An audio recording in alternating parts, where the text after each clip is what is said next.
Hello, everyone. Welcome to Thrive in Africa podcast on Eqay Inspire YouTube channel. This is the first virtual session that we are bringing you because we are hosting somebody all the way from Nigeria. And we are going to have a fantastic conversation today because this is a Guinness World Record holder. I'll let him tell us about the record and we'll get into the conversation. And as I always tell you, thrive in Africa because that's the only way we are going to have a thriving Africa. Samson, you are welcome to Thrive in Africa podcast on Eqay Inspire YouTube channel. Yeah, thank you. Good afternoon, everyone. Ladies and gentlemen, our fears are at home and abroad. Okay, it's a great pleasure to host you. How do you pronounce your full name? I didn't want to attempt that because I was scared I might get it wrong. Okay, my name is Samson Ajao. You hold a record, a Guinness World Record, and this was certified in May 2024. Tell me about that record. Yeah, thank you very much. Let me start by introducing myself again. My name is Samson Ajao. So I'm the world record title holder for the Guinness World Records longest marathon reading allowed. So the world record category focused on promoting literacy development throughout the world. My attempt was focused to encourage rich reading culture among students at all levels in Africa.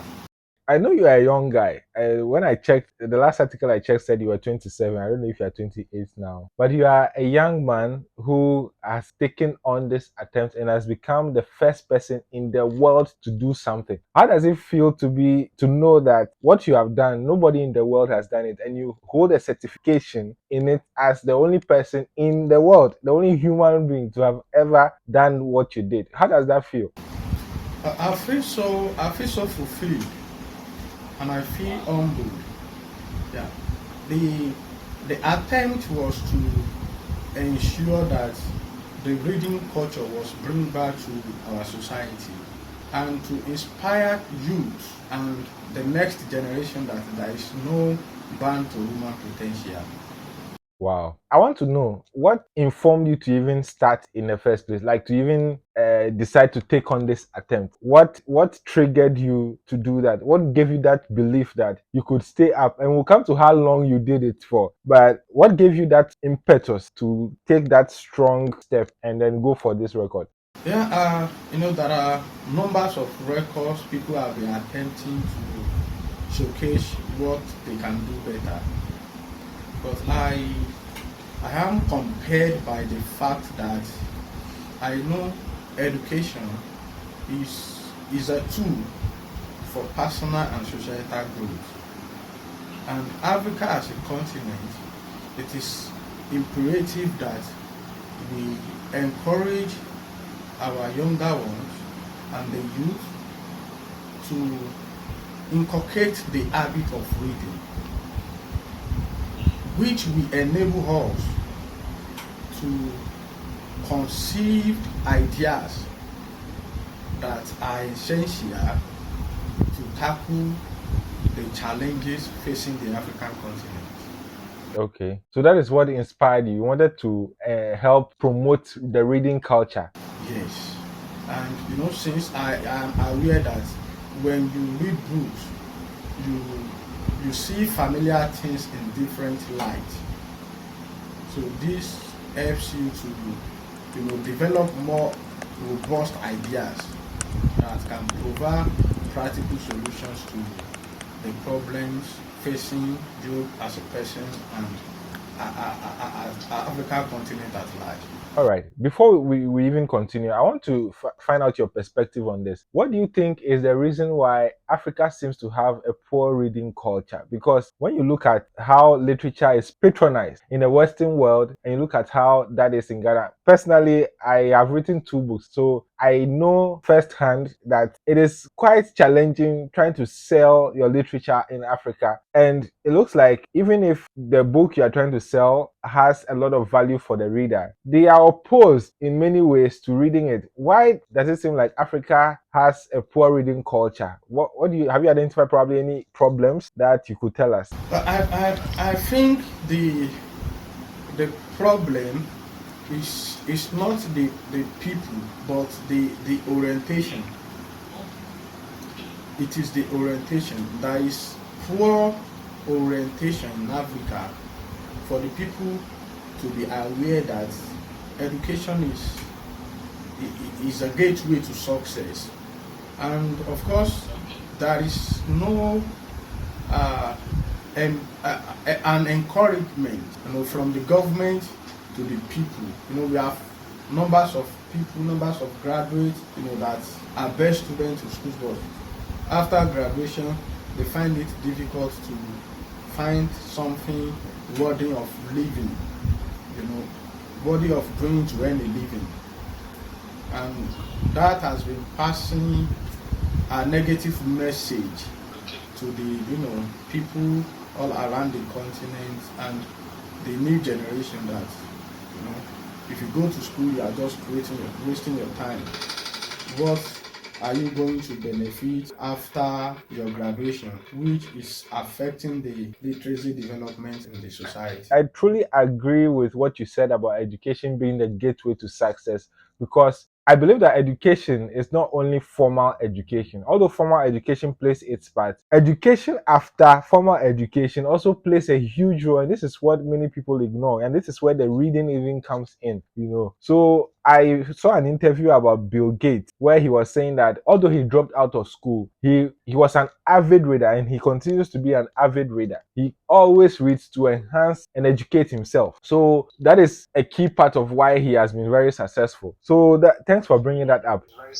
Yes, in his word, he said he read about 50 books in a year. Okay, wow, fantastic, amazing. So now let's go to the attempt. I always wonder how it feels like to stay up for so long attempting a record. Because I know you did it for 9 days. So tell me how it is. How is that like being up? Let's say on the eighth day, the ninth day. How does your body feel after all that hard work? Tell me how the experience is like. Well, it was a very, tough adventure. I passed through what I would call pain, but I am aware that, there is price for everything. And I know this is the price I am going to pay, that I am willing to pay for the development of literacy in Africa. So there was a point in time, I was reading books and I could not see anything from the book again. Yes, but I know I'm not blind because I could see people in front of me.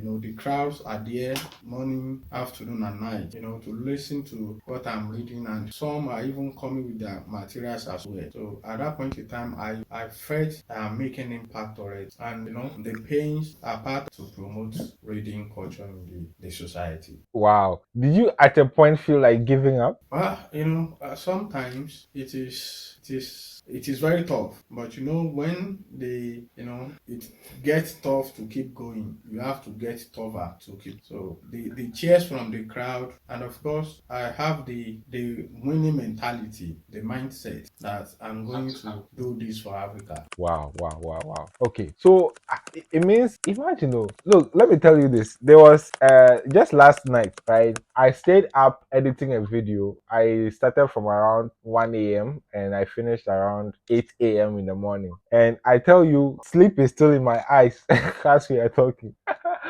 I can't wait to finish my tasks for the day and then retire back to bed. So that is really incredible to stay up for almost 9 days continuous without sleep and be continuously reading. That is amazing. Yes, before now, I've been reading for years, and I've always found myself in the front line leading people. So, and there's this common language in our society that you cannot give what you don't have.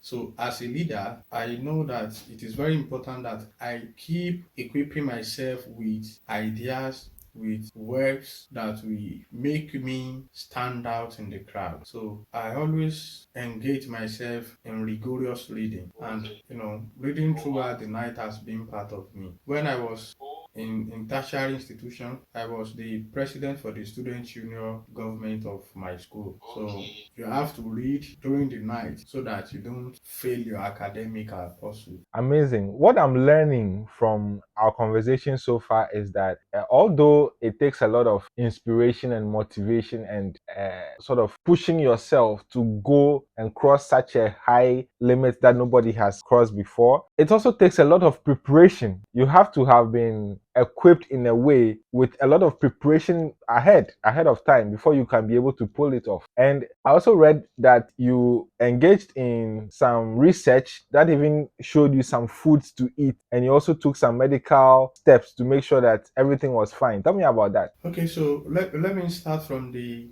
medical, preparation. You are going for something that requires you to be physically fit, so that to avoid any, collapse during the attempt. So I went for general checkup, particularly eyes checkup, so that they check how long can I be able to keep reading. I'm making use of the eyes. So how long can I be able to be reading that doesn't affect my eyes? Then, do I have any eyes problem before? You understand? And I passed through those stages, and I have the confirmation of the doctor that I'm quite alright. I asked them what are the food to eat. You cannot be under influence of any substance, because if you are under influence of any substance, it can only keep you for maybe 1 or 2 days. So just find out that by the third day you collapse, which is not good for you. So what are the things to eat that I will not be, visiting the toilet frequently, all of that. And my voice provides half my energy. So all of that, I did that. And when it comes to personal preparation, I think the most important part of it is the mindset. It is just like a championship, a football tournament. You must have been training, playing matches after matches. But if you have not played in the final before, let's say in a World Cup final, you have not played in a World Cup final before, it is a different stage. It is a different occasion. So at that point in time, what could matter most is your winning mentality. However, your training, the matches you have been playing before, and your experience we can't. So I would say for the attempt, my experiences, my personal drilling, my late night readings contributed to the success. But the important aspect of it is that my mindset that I am going to break the record is what makes the whole attempt a successful one. Okay, fantastic. Thank you for sharing that. So, how many books did you read in total during the almost 9 days? 8 days, 22 hours. I read close to about 100 books, and they covered books on self-development, finance, sales, leadership, politics, Africa heritage. So I selected those material carefully so that those that are coming to listen to me will find something helpful for them. And myself, after the attempt, I will not remain the same person. I must have come across ideas that I can implement to take the journey to the next level, which I'm happy to share with you that I have been equipped with practical solutions to to education goals in Africa. Most people don't even read like let me say 5 books in a year. You read almost 100 books in the space of 8 days. 8 days and 22 hours. That is amazing. And let me go back to, you wanted to say something? Yes, I for that period I don't have anything else that I'm doing. So I'm just reading. So after reading one, you'd want to read another one to see what secret is in the book. You made a point that it got to a point you couldn't even see very well. In those tough moments, how were you able to navigate that? Because if you can't see them, you can't read. It's like your attempt is coming to an end. So how were you able to surmount that hurdle? So at that particular point in time, I was searching for a book that has big font size, so that I could be able to see something from the book. And of course, it has a result of fatigue. So, and I think it was in the middle of the night. So after I went for my break, I have to take my beats and relax my brain. So coming back after the break, I'm back to my normal self. Wow, interesting. Okay, yes, you mentioned that the attempt or reading these books gave you some knowledge, gave you a lot of wisdom into how we can create practical solutions for Africa. I want you to mention at least one or two for my cherished viewers to also benefit from it. What are some of the things that you can share with them? So the ideas is to develop some initiatives that we promote literacy development in Africa, which it will be on a platform of a foundation which I call Samson Ajao Foundation. So the foundation aims to offer stepwise career path for students at all levels and advocating for youth development. That's wow. All right. Let me also ask you this. Most people are not able to take bold decisions that solve problems. You identified a problem in literacy, and instead of probably just writing an article about it or maybe posting about it on social media, you decided to take a step to embark on a journey to be the solution that you wanted to see. This is something that I believe that the human race in general, the average person lacks that kind of mentality to see a problem, and instead of just complaining about it and talk about why the government has not fixed it, why the minister of education or whoever the stakeholders are have not fixed the problem, you take it upon yourself that you want to do something to solve the problem. Where did this mentality come from, and how can all Africans also adopt this kind of mentality to help solve our problems? Yeah, well, I come from a home that we don't have this rich background, but we always strive to make difference. So instead of complaining about problem, we offer ourselves to bring solutions to the problem. So this has been part of me, and looking at the educational problem we have in Africa, the numbers of out of schools children on the streets, the unemployed youth, all of that, I made the decision that I'm going to pay the price to inspire this generation, because I know that readers become leaders.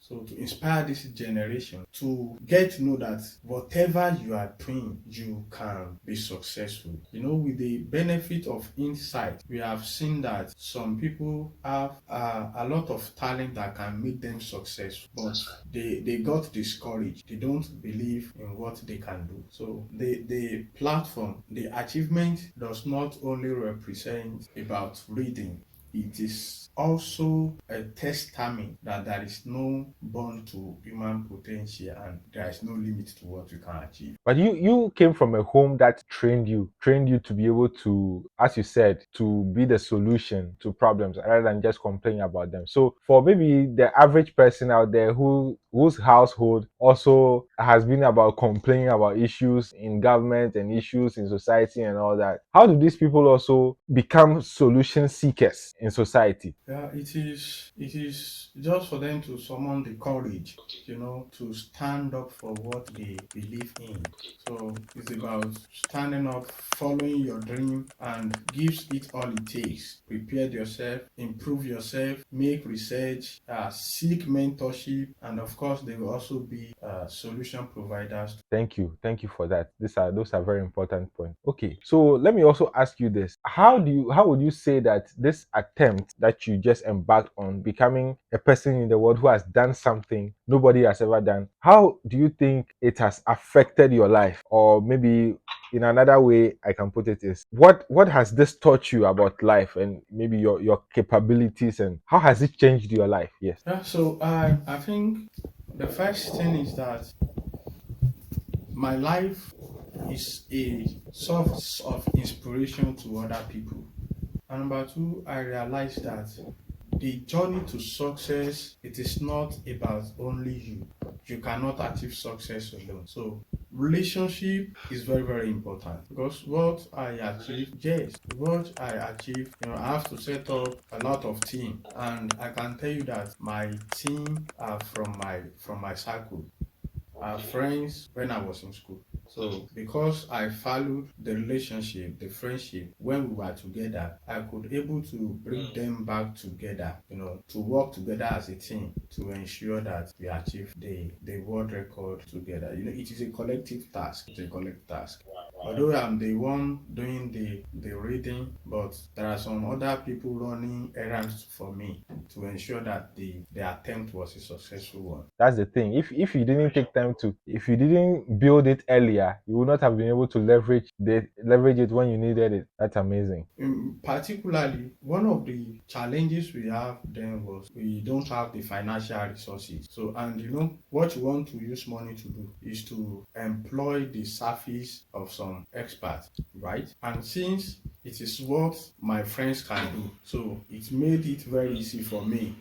One thing I'll ask you is that we both live in countries, that is Ghana and Nigeria, that the youth, like, if I'm not exaggerating, more than 50% of the youth just want to travel and go and seek greener pastures elsewhere. And if that happens, nobody is going to be there to help build the countries and the continent as a whole. So, what would you say to the young people whose minds are all focused on just going out there instead of at least having the goal to help develop the place? Even if they want to even travel for some time, they should aim to travel, maybe make whatever income they want to make and come back and invest and grow the place. But it's like most of them are all just focused on leaving the issues they've identified behind and seeking greener pastures for themselves. What's your message to the youth on this issue? See, I have message for two category of people. The first message is for the government. You cannot, when you are trying to take something from someone, you should be able to replace that thing with something that is more valuable than what you are collecting from the person. It's like when a child is having a sweet. If you want to take that sweet from the child, to avoid crying, to avoid noise, you must replace it with honey. Do you get the logic? So if we are to tell the youth to remain in the country, to work together to build a better society, firstly the government must be able to provide an environment that will make them useful for them. So that is for the government and for the youth. Africa is ours, Africa is our home. So it is important that the other part of the world we are running to, it is some people that make it to be worthy of coming to.